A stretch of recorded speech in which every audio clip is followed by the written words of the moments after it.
There are these women who are really vicious about strict gender roles, or you have to do this, or you need to submit more. Typically, it's because maybe not on a conscious level for them, they gave up what they wanted. They sacrificed their dreams. They jumped into this belief system. And so therefore you have to as well. Because when you show up in front of those women as someone who expresses yourself, someone who has freedom of choice and thought, it makes them very insecure. It enrages them. And for many of them, they feel that it is unfair that someone wouldn't have to live the way they thought they had to live.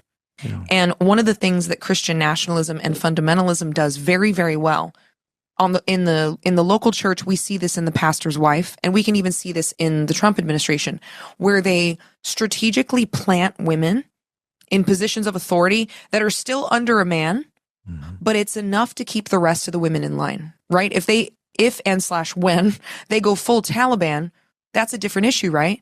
Women would push back on that, even conservative women. But if you have these models of women who, of course, look a certain way, they talk a certain way, you got to meet this very specific list of parameters, which is why so many of them look so much alike. Then women are like, oh, they're not being prejudiced against women. See, this woman's in this position. And in the local church, the pastor's wife might teach Sunday school or even get up on the stage and teach or talk a little bit on a Sunday. And it gives this message to women of, oh, it is allowed, but for the most part, women's roles are over here. They're not being prejudiced against us. See, God's letting these women lead. And it is an amazing, spoonful of sugar to help the poison go down.